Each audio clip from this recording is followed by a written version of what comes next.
बहुत समय पहले की बात है। माधवपुर नामक गांव में एक गरीब किसान अपनी बूढ़ी अम्मा के साथ रहा करता था। उसके पास एक छोटी सी जमीन थी जो कि बंजर हो चुकी थी। फिर भी वह दिन रात उस पर मेहनत करता था। मोहन बहुत ही मेहनती और ईमानदार था। वह एक आत्मविश्वास से भरा हुआ व्यक्ति था जिसे ना हालातों से डर लगता था ना ही लोगों की बातों से। हर दिन सूरज उगने से पहले ही वह उसी आत्मविश्वास के साथ उठता और अपने खेत की ओर बढ़ता जहां सिर्फ बंजर जमीन थी, लेकिन उसके सपनों की हरियाली छिपी हुई थी।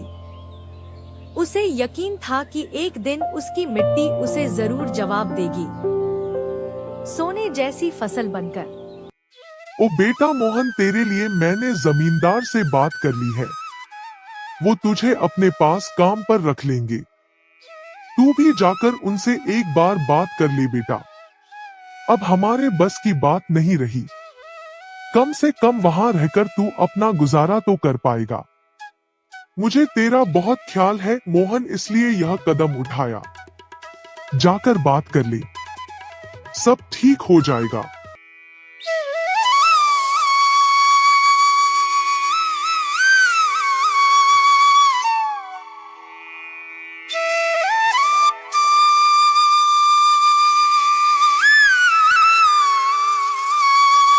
अम्मा, तुमने क्यों बात की वहाँ?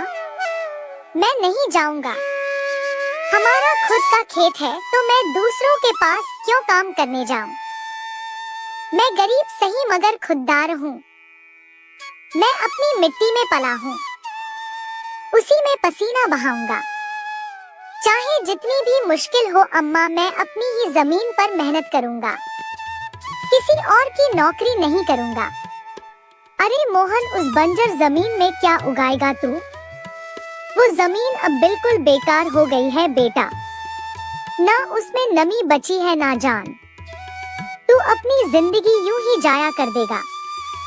उस जमीन को संवारते संवारते मैं जानती हूँ तेरा हौसला बड़ा है, पर बेटा हौसले से पेट नहीं भरता। तू मेरी बात मान ले। वो जमींदार कम से कम तुझे रोज की रोटी तो देगा। अपनी जिद छोड़ दे बेटा।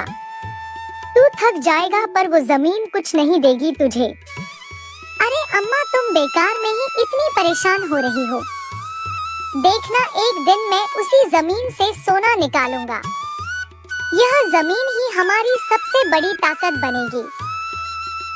मोहन खेत में काम कर ही रहा था कि तभी वहाँ पर एक आदमी आकर बोला, अरे मोहन भैया, आपको भी मानना पड़ेगा। आप फिर से इस बंजर जमीन पर मेहनत कर रहे हैं। अरे मंगेश भैया, अब क्या करें? जमीन हमसे ज्यादा मेहनत करवा रही है, पर क्या करें? धरती तो माँ समान होती है। जैसा वह चाहे वैसा ही करना पड़ता है। कभी सख्त हो जाती है, कभी चुपचाप सब सह लेती है, कभी बीज को छुपा लेती है तो कभी उसे जीवन दे देती है। हम तो बस उसके बच्चे हैं जो उसके हर रंग को अपनाना जानते हैं।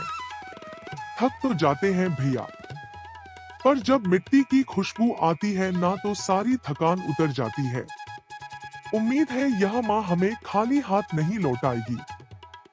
बस थोड़ा और सब्र, थोड़ा और विश्वास। आप जैसा मूर्ख तो मैंने आज तक नहीं देखा भैया।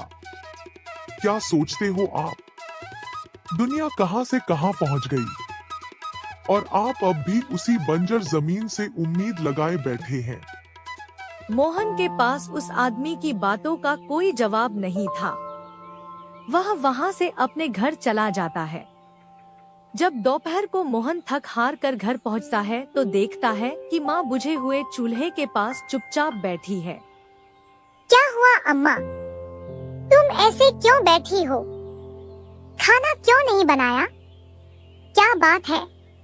बेटा, चूल्हा जलाने के लिए लकड़ियां नहीं है, इसीलिए चूल्हा कैसे जलेगा? बस इतनी सी बात है अम्मा। मैं अभी जाकर ले आता हूँ लकड़ियाँ। मोहन लकड़ियाँ लाने जंगल चला